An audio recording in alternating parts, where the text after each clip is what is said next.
All right, let's do this. Peanut, if you're staying in the room, no talking.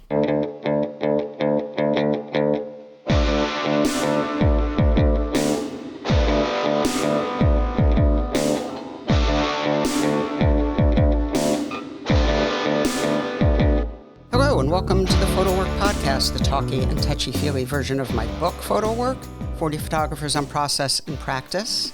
Hello, everyone. I'm Sasha Wolf, recording from Woodstock, New York, and joined as usual by my friend and producer, who I've missed a lot. He's been rather jet-setty.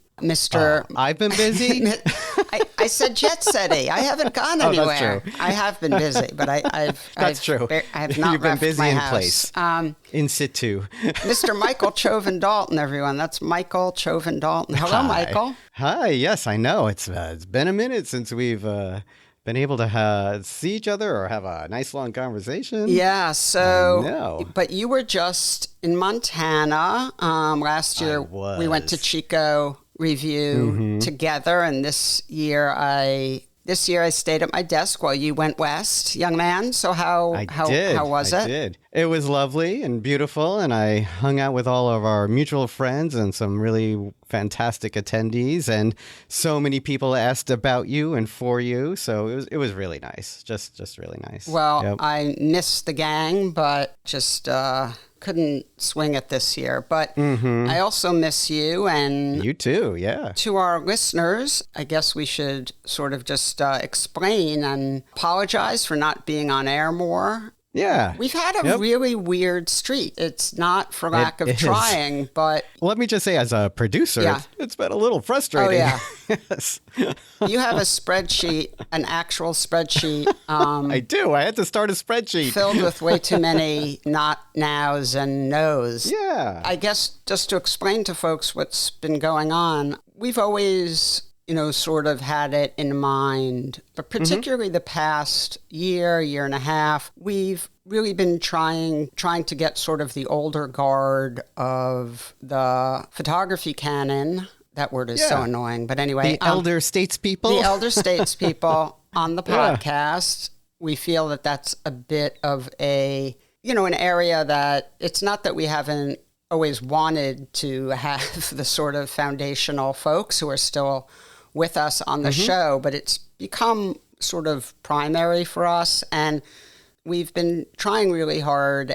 And as I guess we shouldn't have been as surprised as we are, but those folks who we're talking about, I don't want to name names, but just imagine a lot of the folks who have paved the way for a lot of the people who we have been talking to. They're proving to be very difficult to get on the show. I know. Either we're building up a bunch of recordings for later in the year, or I don't know. Yeah, either we're going to be super busy later in the spring, or we're going to be very disappointed later in the spring.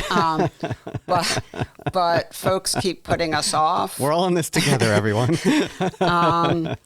And so we thought we had a lot of folks lined up who I think our listeners would have been really excited about. And then to a person, they all postponed. So I think people are really busy. I think some people are not that comfortable with the tech part of it. And the way we record remotely, which is confusing for folks. And you always have to give a lesson to people once you ship the recording equipment to them, et cetera. So anyway, this is sort of long and boring. But just to say, we've been trying, and the show may just be on sort of more sporadically over the next few months, or continue to be on sporadically as we're going to persevere and keep trying. It's very important to both of us as we consider the podcast and archive that we're building. It's extremely important to us to have these people as part of that. And so I don't think either of us are ready to walk away from that just now. So just bear with us, and hopefully it will pay off, and you'll get to your conversations with some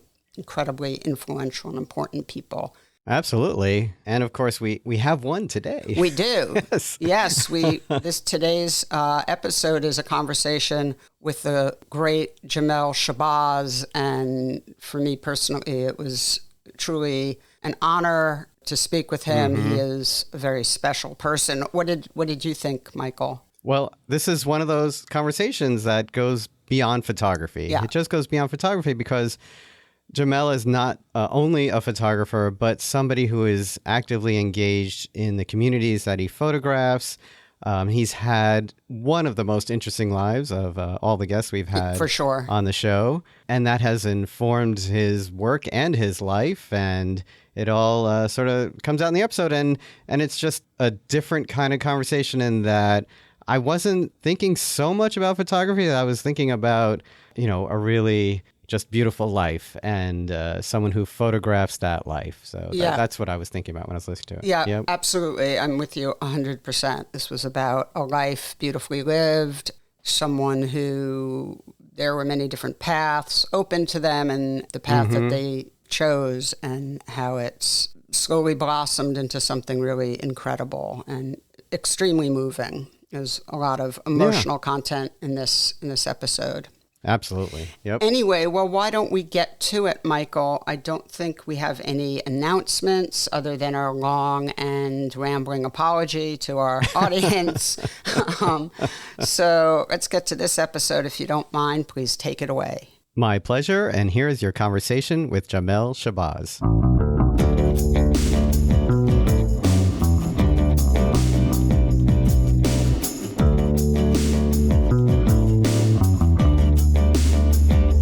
Jamel Shabazz, welcome to the PhotoWork podcast. It's so wonderful to have you on. I've really been looking forward to talking with a fellow New Yorker and getting into it with you because you have one of the most amazing archives and have had just an incredible career documenting primarily New York Black life, and you're just extremely important figure in, what I think of as street photography and work about culture and respect for people and love and humanism and just all things I have just so much respect for. So anyway, it's wonderful to have you on. Thank you so much. And please tell us about yourself, your journey, and how you became the great photographer that you are. Sure. Well, first of all, thank you so much for extending this wonderful invitation for me to be on your show. I salute you for all of the great work that you are doing to elevate photographers. My journey began in 1960. I'm proud to say I'm a product of the 1960s.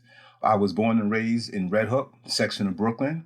I was fortunate to have a father who was a professional photographer who served in the United States Navy back in the 1950s. He was a photographer on the USS Intrepid, which is a museum now. Yeah, amazing. Yes, it's incredible. So that was a joy to grow up with him. And my mother was a nurse. And my photography career started really at a young age, before I physically even picked up the camera. It was through the family photo albums that really introduced me to the beauty of photography. Mm-hmm. My father had them on the coffee table along with his vast library of photography books.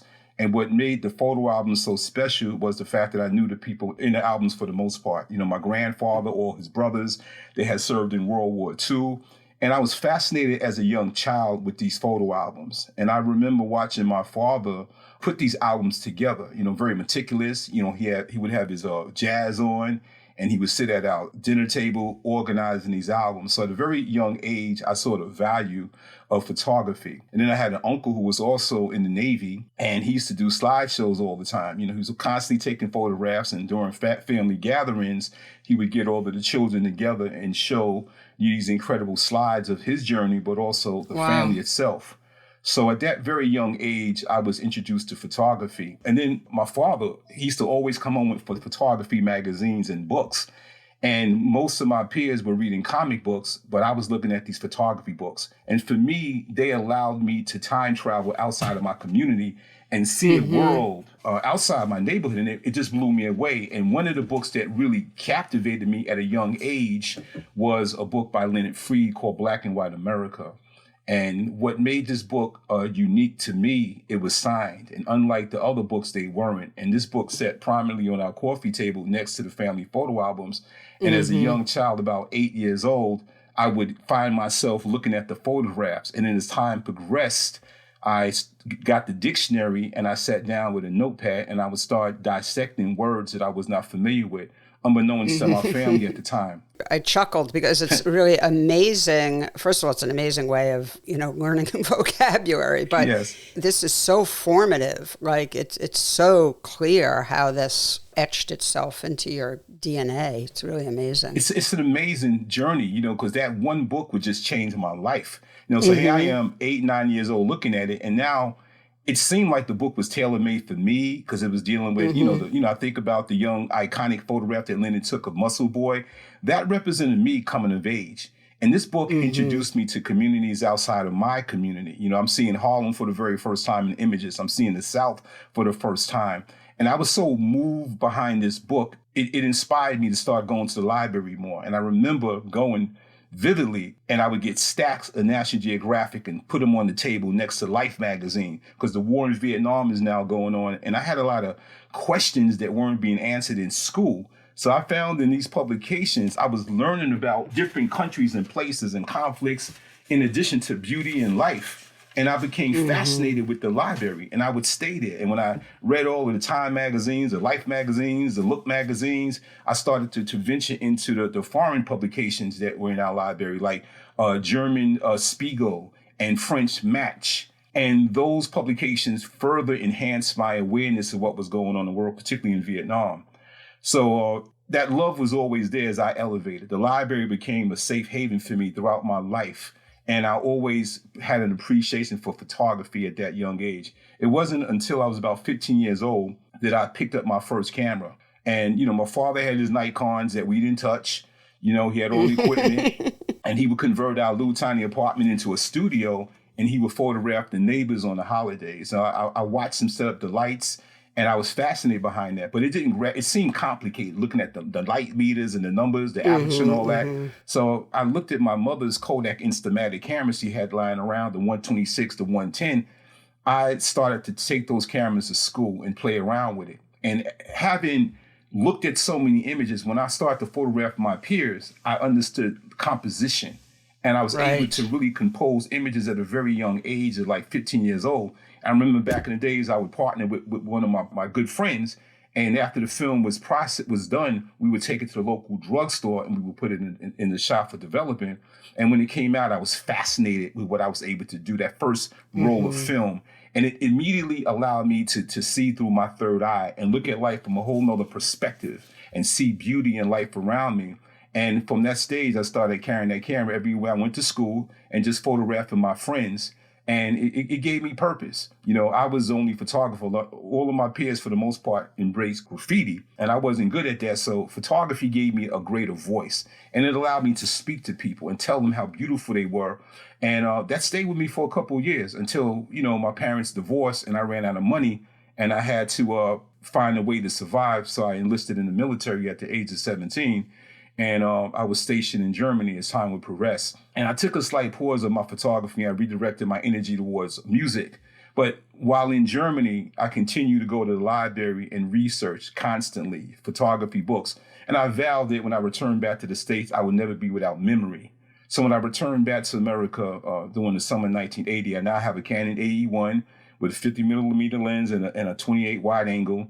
And now my father, I'm living with him now, and an adversary who became a friend gave me an enlarger. And now my father converted our laundry room into a dark room, and he started to teach me the wonderful craft of photography. Amazing, he instructed me to read the entire Time Life photography section, from great themes to fine art photography, photographers. I had to read the whole entire collection. And then he gave me back Black and White America by Leonard Freed and said, this is photography.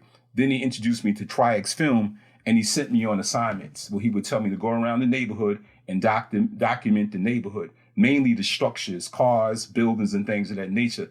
And I found it kind of boring at that time, and I decided to do my own thing. I respected what he said, and I did it, but I was now drawn towards young people within the community because I came home to a war zone. And a lot of young men were dying at the hands of other young men. And I got word when I was in Germany that they were passing away. So I came home and I wanted to know more about that. So I would take my camera to the local high school that I went to and I would start photographing young people. But more importantly, before I photographed them, I engaged them in conversation. I explained to them who I was. Some of them knew me because they were they were my friends' little brothers and sisters. And I started to talk to them about life and choices and the need to love and respect one another. And then I would photograph them as a almost like a visual diary to have memory of them. And I would make copies of the photographs. I would develop the prints and give them copies, and it built friendships. And then I started to take this journey throughout my community, because I wanted to just find out what was going on. And I would photograph friends and enemies. And it gave me a name amongst young people because I didn't want anything in return. Only thing I wanted in return for them to do the right thing, to go to school and just prepare for your future and give back and teach the younger ones. And I became an instant success in Big Brother. And one of the things my father gave me to stay with me was he said, carry your camera everywhere you go. I don't want to see a cap on it. I want it to be set at 1/25th of a second, 5.6, give or take. And I want you to master light. And he used to just drill me on light conditions, without a light meter. Like, how would you shoot this? And it stayed in my head. And then he taught me about the importance of having themes. So I went out every day. When I first came home, I was pretty much free for about 2 years. So I had 2 years to kind of like wander the streets of New York and just photograph things that interest me. And then I would bring the photographs home after they would develop, and then my father would critique them. And that pretty much started my journey in terms of my career. What's so amazing about that one book, Black and White America, I never got a chance to meet Leonard Freed and tell him how that book really impacted my life. But I would develop a relationship with his wife, Bridget. And we had really good friends who I've gone to his home. She had a chance to tell me that she did all the printing for him.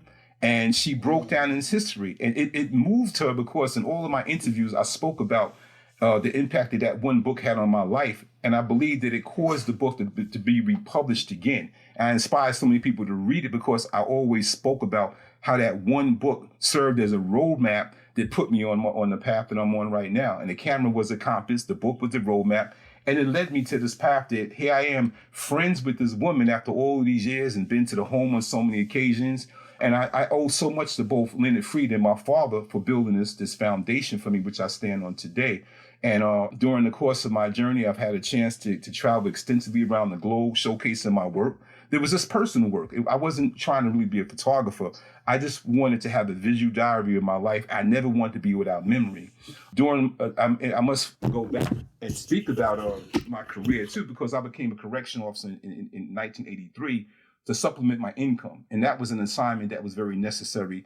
And photography became my therapy that helped me deal with those very difficult 20 years of my career. Mm-hmm. And I've been retired now for 22 years. And in the process of my journey, I've been able to produce 12 books of my life. Tell me who else, I have so many questions just from that introduction, but tell me who else after Leonard Freed was instrumental, do you think of as being really foundational for the way you photograph, or even work that you really loved that didn't translate into your own language, but somehow was just very, very important for you in thinking about photography? That's a great question. And one of the very first photography books that I picked up was Hearts of Darkness by Don McCullen. And that really blew me away in terms of just war photography. And I had great admiration for those men and women that put themselves in harm's way to document the horrors of war.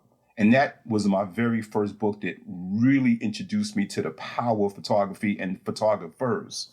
And then I would go on to learn about Philip Jones Griffin, Tim Page, Eve Arnold, James Vanderzee, Gordon Parks, but they were some of the main ones, but it was the war photographers, even Robert Capa going back early on, because my father was a big World War II buff. So he had a vast library of that war. And I remember, the images that Robert Capa took on D-Day.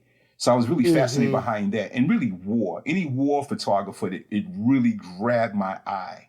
But those are some of the main ones that really captivated me early on. Today, it's Steve McCurry, James Natchway.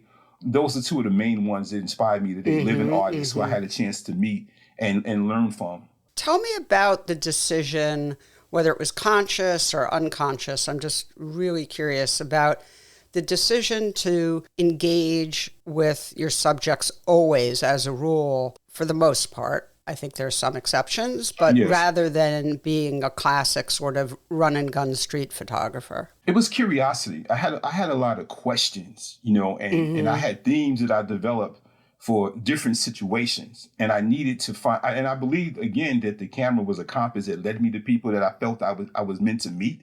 So Right. in everyone I met, I felt it was meant to be. So we had conversations. When I first came home from the military, one of the first self-assignments that I gave myself was the Vietnam veteran. I wanted to know about the war, the draft, and what it was like to be in combat or just go to Vietnam. So that really started the process. I was really curious. I used to roll with my tape recorder in a lot of situations and just interview people first because I had a lot of answers. Being a veteran myself, they were always open to engage me in conversation. Yeah, of course. And I think about the song Marvin Gaye did called What's Happening, Brother. That was pretty much my life, because when I came home, I wanted to know what was happening. So I had a lot of questions, and that allowed me to engage people. And then the photograph became evidence of the conversation. But it was about respect at the same time. I just didn't want to take a photograph of a person. I wanted to let you know that your soul was more important to me than an image. I want to know why we met on this path.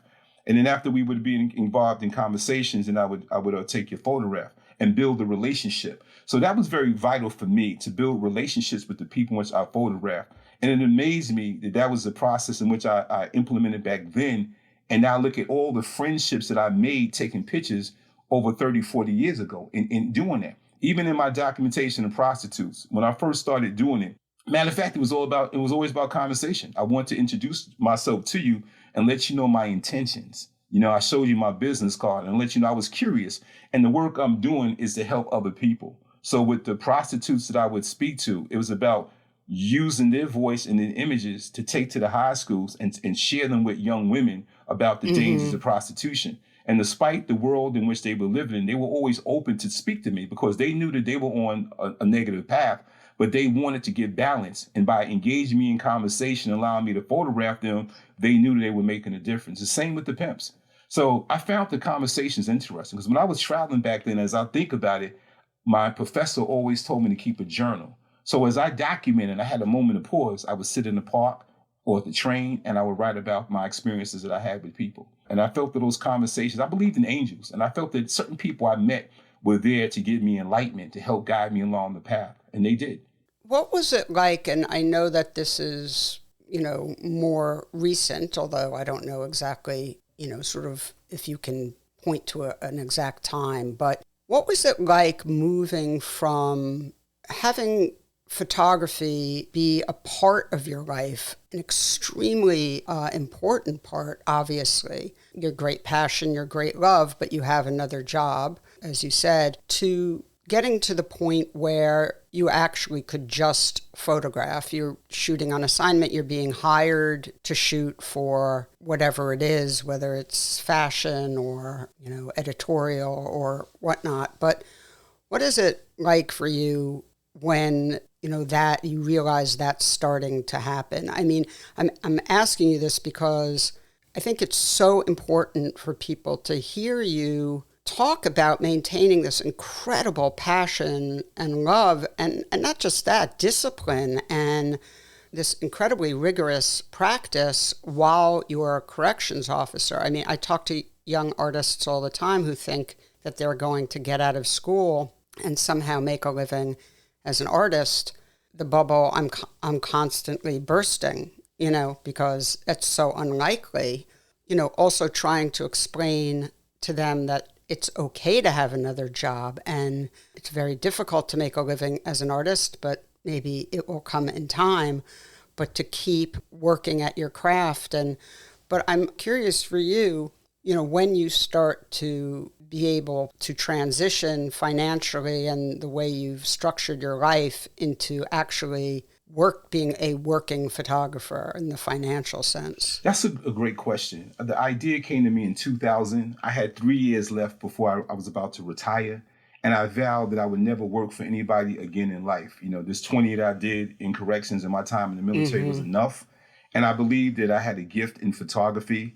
I spent a lot of time going to galleries. When I worked in Lower Manhattan, I would go to galleries in Soho often. I would go to Roselli bookstore and study books. And I really felt that I can do this. And I knew that the gallery world was a world that I needed to kind of like get into because I looked at work on the walls and I said, I might have something here. So in 2000, I developed a really comprehensive plan to kind of like allow me economic freedom. And I started to go to different publications, Source Magazine, Vibe Magazine, Trace Magazine. I introduced my work. One of the first things, matter of fact, I did that, and to my surprise, they all welcomed my work and they started to give me features. And then I realized that there's an audience for what I'm creating, and I came up with another plan in 2001, and that was to take my vision to a publisher. And at that time, I learned about a small publishing house called Powerhouse, and I said, let me just take a chance and see where this goes. So I went on my lunch break. I was still in uniform, and I went with a bunch of laser copy prints, no appointment, knocked on the door. They seemed to be taken aback by my presence. But I was called in by Craig Cohen, and he looked at my work, and to my shock, he says, this is what we've been looking for. He says, we'll do your book and it'll be out next year. And I was like shocked. You know what I mean? I was like, wow, this is pretty easy. So sure enough, approximately a year, September 2001, Back in the Days dropped, and it became an instant bestseller. And I was stunned because there was no Photoshop, there was no color correction. I dismantled a series of photo albums that I had. I put them together, and I sat with Craig, and we did an edit, and we produced the book, and it sold out in the first edition sold out in 2 months, and the second edition sold out in 2 weeks. And at that point, I had 2 more years left on the job. Matter of fact, my career picked up at that point. To my shock, immediately galleries are calling me, companies are calling me around the country and the world, wanting me to showcase my work. And it was a very interesting time for me because I had survived 9/11.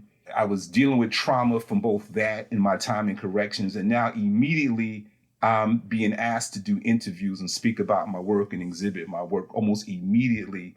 And that was a shock for me because I had no mentorship to help me through this very difficult time. I was still traumatized. I'm trying to figure out, but I did it. And I winged it to the very best of my ability. And that's when I realized that I can do this. So now it's about 2002. I retired the summer of 2003. And I've said I can do this. I had so many opportunities. It kept me going for a number of years. So I realized that I can do this. I have a pension coming to me now. I have health benefits. I have time on my hands. Let me give it a shot and make this happen to the best of my ability. It was trial and error because, like I said, it was all new to me. But I made it work.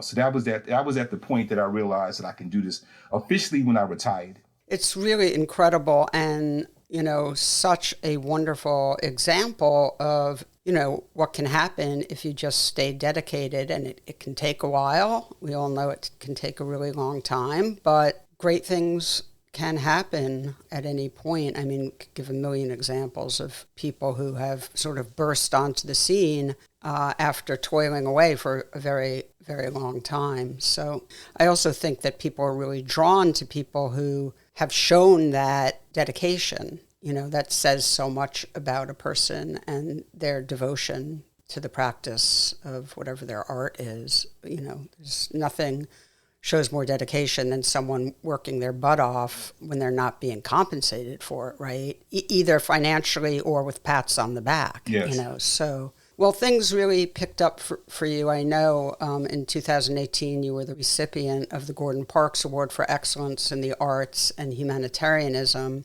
which is amazing. Congratulations. Thank you so much. The 2022 awardee of the Gordon Parks Foundation Steidl Book Prize. And you published a really beautiful book with Steidl, which is really an incredible, I don't even know how to describe it. It's so dense and so beautiful and so all sort of consuming when you open it up. It just really brings you in. This book, the albums.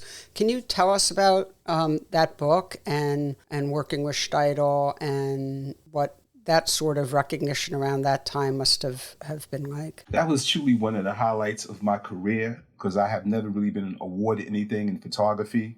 So, I learned about the Gordon Parks Foundation many years ago and I supported it and I believed in their vision. So when I received that award, it just really moved me that I'm being recognized for my many years of hard work and dedication. And then I connected with Peter Conhart and my good friend McHale, who designed the book. And they want, for me, I wanted a traditional a traditional photography book, something I always dreamed about, that coffee table book. But when McHale came by my house and she noticed in a lot of my photos, when I told her that I used to carry a photo album around with me for like 30 years, and that was like the magnet that drew people to my work. I always had a series of albums with different themes. That fascinated her. And then she started to see photographs I took of people looking at my albums. And then when she came by my home and then she saw my vast collection of traditional photo albums, it blew her away. And she says, that's what we're going to do. We're going to put your albums together. And I thought that was a great idea when I started to analyze it and the range of the work. And that's when the idea was born. And, you know, it really blew me away because it allowed me to revisit the albums that I carried around and why. And just the sequencing, because I learned that from my father too. Because again, back in the old days, I would watch him put these albums together, and it meant a lot. You know, poking up the horizontals, the colors, having a flow. You know, having them designed seasonal. So that was passed on to me, and so I thought it was a really great idea to just put these albums and just show the world what the process was like. You know, back in the days, it's interesting. I never really went to a professional lab. Being I worked in Chinatown, I would go to a 1-hour photo and get the work done. And I was pretty happy with that. You know, I back in the early days, I didn't use professional film. So to me, the images was all right. It was suitable for me and for people that I viewed. But I kind of felt it wasn't my best work. But nevertheless, I thought it was a really important story to be told, to show the viewer the range of my work in my eye as just a young photographer. And the people I met, for me, what was interesting about it was the people in the photographs. Of course, it was a visual diary. And in most cases, people looking at the camera, and it was a conversation. So it kind of like took me back, you know, to revisit, you know, my experience and all the people I met throughout my, not even all, just a small portion really represented in those albums. So that was the process, and that's the impact that it had on me. And it means a lot to so many people I photographed over the years. You know, I look at my work as frozen moments in time. And now so many people have access to these albums, and they're able to share the experience with me, see themselves and see their loved ones, because that's what it's really about. I have the work here, but it's about getting it out to the people at an affordable cost. So by doing various books, and that book in particular, I'm able to share this work, you know, with my community and people I photographed over the many years. You said something in there, and I'm not sure if I'm getting it right exactly, but you said something like, it may not be my best work, but, and how do you think about, because you have published 12 books, and I've got the book, A Time Before Crack, sitting here right on my lap. I have many of your other books spread out in front of me, but I'm holding on to A Time Before Crack, which is really extraordinary, and I want to talk about that. But how do you think about your various projects and what your best work is? What do you think your best work is? Like, when you say that, what are you thinking? I know it's tricky for you because the relationship with the people and how, not just your relationship with them, but affording them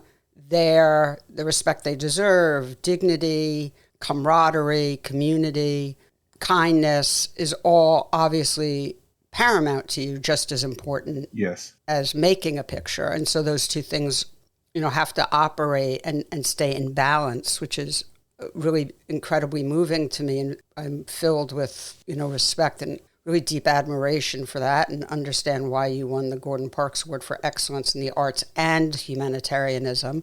But how do you think about what your best work is? I think in terms of really the quality, in terms of the printing aspect of it, you know, the color enhancement and just really fine tuning, you know, because again, I use inexpensive film that sat in the sun. So, you know, the subject matter relates to me definitely, but the quality could be a lot better. So when I look at the work I'm doing today, going to professional labs and getting things color corrected, it has that oomph now. It pops at you. Right, I understand. And that means a lot to me because the development aspect is very important.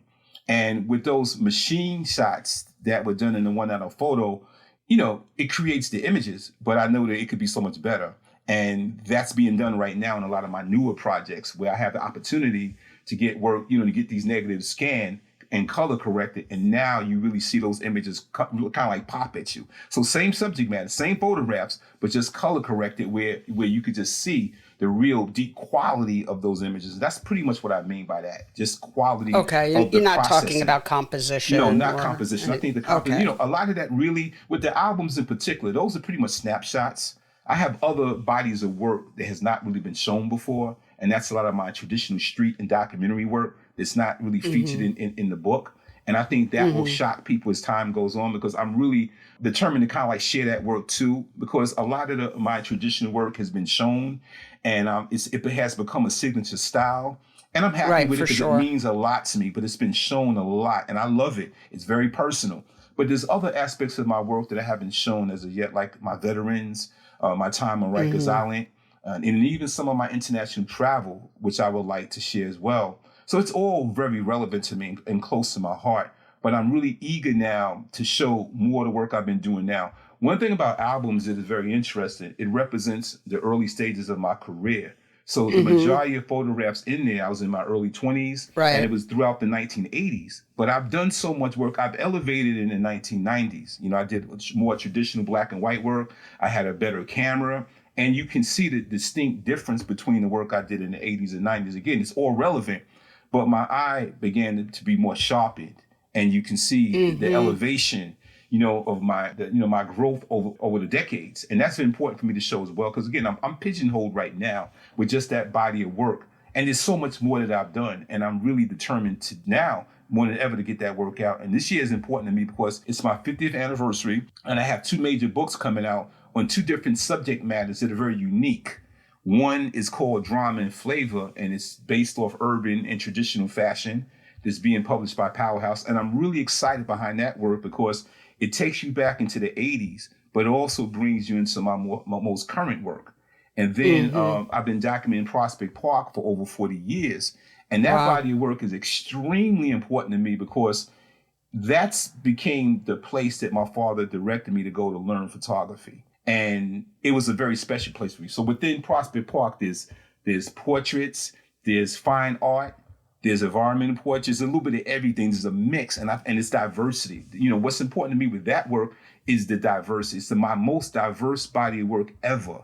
And it goes back into the early stages of my development when I was shooting and developing black and white film.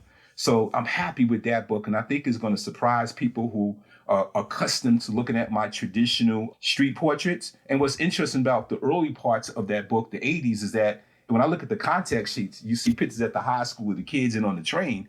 But there's also images of Prospect Park of like scenic shots, you know, and that no one would expect from me. So I'm really excited with having an opportunity to present that work because I have so many different bodies of work. I stay with themes. I have thousands upon thousands of images of the subway system have not been shown before. So I really want to kind of like get out of the pigeonhole and introduce other bodies of work that represents, you know, my greater eye. And do you have a publisher yet for the Prospect Park book? Yes, Prestel reached out to me last year to my surprise. Oh, great. And they asked me, what are you working on? I mean, it came out of the blue. It's like, you know, I was already working on Drama and Flavor with Powerhouse, and they approached me and said, you know, we are very interested in publishing one of your book ideas. So I had a number of them on the table that I could have presented, but I started to think about Prospect Park. And what was important about that park for me was the diversity of the people that I was able to capture. Because I'm best known for shooting communities of color, but within the Prospect Park book, it's a wide range. And I said, I want to do that book. And to my surprise, they agreed. And we just finished the final edit, and that book will be released in the fall of this year. So I'm really happy that's so exciting. Behind that book. They do beautiful books, so that's congratulations. It's really wonderful. Thank you. So going back to the book A Time Before Crack, one thing that just sort of strikes me immediately every time I pick that book up is the title. Tell me about the title being so exact, you know, being so sort of almost like didactic in a way, like just this is what it is. It's not lyrical. It's not poetic. It's not, by the way, this isn't a criticism. I'm just purely curious. Like, it's like you want to make sure that, you know, what you were thinking about and the concept, the subject matter is not lost on anyone. And tell me about the importance of that title. Yes, that title came about from working in a jail. And I witnessed so much hardship and pain and misery because I became a correction officer during 2 epidemics, the AIDS epidemic and the crack epidemic. And I was a witness. I was there. I saw the devastation, the impact, you know, the mass incarceration, the war on drugs. I was there. I worked in one of the worst facilities on Rikers Island. And in my mind, I was always saying there was a time before all of this. It was a different time. You know, Right. when I grew up in Red Hook, we all had parents. You know, most Right. of our fathers were veterans. There was community. There was a sense of love. The music was positive and inspiring. And I wanted to address that because those young people coming and those that didn't understand that history just thought that this is how it was. And I want to Right. remind of people that it course. was different. And then I looked at the idea of the title as being a form of visual medicine. Because so many people in the books fell victim to the epidemic, both selling or using. And I was witnessing people being incarcerated and going upstate for 20, 30 years. And even with some of the young women, and young men and women alike, they were once going to school and productive and had goals and aspirations. They fell victim to drugs, and I caught them at their best. So the book became a mirror to how they used to be. So I would bring the images into the jail, and it would spark up a lot of conversation. And people would say, yeah, that's so-and-so. And they used to, look how they look now. Look how they look in the picture, but they fell victim to drugs, and you should see what she looks Right. like now. So Yeah. it was a conversation piece. And I want to remind people of the crack epidemic and what it did. Initially, Yeah. the idea for the book was strictly old school. And it was like a part two to back in the days. And it's like, that wasn't good enough for me. I wanted to get away from the fashion and the posing and all that. I wanted to create a title that was profound, that made Right. people think, you know what I mean, and reflect. And that was it. And initially, Powerhouse kind of like, you know, they didn't really care for the idea. But I said, no, I'm standing firm on my square about this one here. And it has to be a time before crack. You know, and so the only problem with it was my writing. You know, I doubted my ability to really get deep into it. And that's the missing element, my personal story of crack and why I put the book out. That was the only part really missing out of the book. But the images, for those that know, it speaks, because every photograph was strategically put in that book for a reason, to make people think. You know, a lot of people have died, a lot are incarcerated. Some people have changed their lives over. I wanted to bring the conversation back, you know, and even to this day, when we look at what's going on in the community today, you know, crack changed everything. And as one of the things that I wrote is that the impact of crack is going to last us for a lifetime. And I'm witnessing that today, because it broke up the family. You know, a lot of kids Right. went into foster care, kids that were born with crack in their system. You know, men and women alike that were psychologically traumatized behind using the drugs. I want to bring that conversation up. And that one book has done that. And again, it serves as a form of visual medicine to help people. Because a lot of former crack addicts came forward and told me that was me. And now, you know, due to social media, they are confiding in me and telling me what the photographs meant to them and what happened shortly after I took the pictures. To my surprise, because I might look at a beautiful photograph of a couple, a husband, his wife, and young child. And then just recently, a young lady reached out to me and said, that's my husband. And a couple years later, we both fell victim to crack. And he eventually got murdered, and I went through my struggle. But my daughter went on to do well for herself. So I'm getting a lot of backstories behind the photographs. Yeah, that's incredible. And it's Yeah. helping people. Even kids are reaching out to me saying, you have a picture of my father that died. And it means a lot to them, you know, to see photographs. Of course, some people lost hope with maybe a relative that fell victim to crack and they disowned them. But now in looking at a photograph where your father is clean and he's at the prime of his life, but crack changed him, it helps to give the child or the family member a better understanding of who this person was before they fell victim to that world. Well, I would also add that, you know, we think of the crack epidemic and that time. I was in New York City then, so I remember it quite well. We think of it as sort of in these like general terms where it almost has the effect of, you know, depersonalizing it to the point where there weren't individual people. It was a thing. It was like a monster. Yes. And what's so wonderful about the book is, you know, it says, hold on a second, these are actual people, individual people, and take a second or more and really connect with the communities and the people who make up the communities that were affected by it. And I think that it's really valuable. And it's a really beautiful book. I mean, I really love it. Thank you. Thank you so much. It's filled with really poetic imagery. And so it was a very moving experience to spend time with it. So thank you. You're so welcome. So tell me about working with kids. That's something else I'm really interested in. You've done a lot of work at the Studio Museum and and Schomburg and Bronx Museum with young people. Tell me a bit about that. That's important to me because it takes me back to my life and what I was going through at the same age in which a lot of those kids were going through. And I think about the impact that divorce has on an individual. You know, again, I had a father, photographer, mother. We moved from Red Hook into a house and we were on the rise, you know, middle class, community, the whole nine. And then all of a sudden, my parents are getting a divorce. And it was a very traumatic situation because my father threw us out the house and we went from having a home, our own room, to now living in some very harsh conditions. And none of the aunts and uncles at that time understood the importance of speaking to these kids and explaining divorce, you know, to us. So there was a lot of trauma. And I kind of fell off at that point. You know, I once went to private school, you know, Catholic school, and I was excelling. And then all of a sudden with the divorce, you know, I'm in public school and I'm losing my interest in school because I don't have money to really go to school. I don't have money to buy film for my camera. And I'm going through struggle. And the way I'm balancing out my pain is through alcohol, like a lot of my peers. What was very interesting about that time is that practically all of my friends' parents were going through a divorce. I don't know what it was, you know, but all of my peers, they were dealing with that situation and no one got treated for it.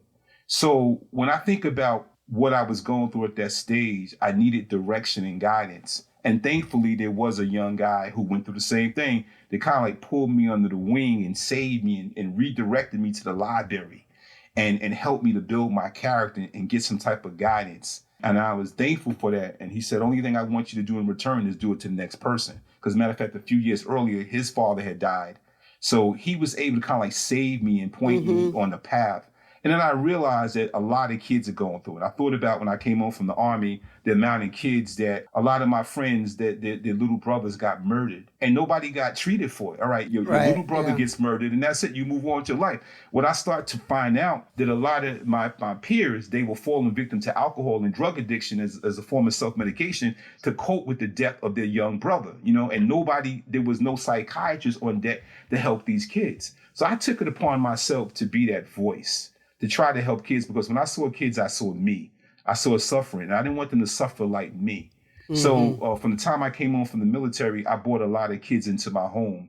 I learned how to play chess in the military, and I looked at chess as this game of life that kids need to understand to navigate. Because when I learned how to play it in the military, it changed my life. It helped me to understand purpose and sacrifice and challenges. So I started to teach chess to kids, and I told them that I'm teaching you both the physical game, but I want you to understand the mental game too, how to make the right decisions, you know, and have purpose. So I just took it upon myself because I wanted to make a difference in my community. I felt if I didn't take time to talk to these kids, they might roll on me one day because they don't have respect for elders, you know. So I became a big brother to the kids in my neighborhood. Everywhere I went, I became the big brother, and people referred to me out either as big brother or uncle. And I look at that as an honor even to this very day. Yeah, of course. So I wanted to go into so when the institutions reached out to me, the first one, you know, when I first retired, which is very difficult, I was asked by the Rush Philanthropic Arts Foundation to teach at a school called the Friends of the Island Academy. And these were kids, which was a great honor for me because these were kids in the middle of incarceration. They were given an alternative. Deal with this program or go to jail. So for the first 3 years, I dealt with that very effectively. And I fell in love with these kids here because I realized that these were the children of the crack and AIDS epidemic. And to my surprise, you know, my conversations with these kids, like one kid used to always see me in the street and he would cry. He would say, why did she leave me? And his mother just left him and his daughter, his sister in a building and left him. So, yeah. So, yeah, it's unbelievably painful. And, you know, you spent a lifetime absorbing other people's pain in many, many instances. And that is really, I mean, this is both the blessing and the curse of being extremely, which is an understatement, but extremely empathetic. And, you know, the ability to place yourself in other people's shoes is, you know, you can go to sleep at night, obviously, knowing that you've done your best to be a good person in this world, and also go to sleep at night with a lot of other people's pain. And I think everyone owes you a debt of gratitude for that, because it's so unbelievably important to feel heard and understood, and what's more important than feeling understood by another person. So incredibly, just admirable, but I'm sure it's just extremely painful, and that story of children it's so just many. being left. It's like Yeah. being on the battlefield and everybody's wounded and everybody's calling you, because so many Yeah. broken kids. It's like, my God, it's so many. And Mm-hmm. I was doing it, and it became overwhelming. I started to encourage my students that I need you to help me. And anyone who wanted to study under me, I said, this is deeper than photography. We need to do community service. You have the ability as photographers, you have this person in front of you to tell them they're beautiful, they're special, because there's a lot of broken souls out there. And it's very painful, because I'm Yeah. hearing it, and it's like so much trauma. And that's why, going back to a time before crack, things was different. When that crack hit, it produced a lot of fractured kids. And all of them are just good kids. When I was working in the program, I could not believe that these were all really good kids. Some of them were stealing for survival because they didn't have anything to eat.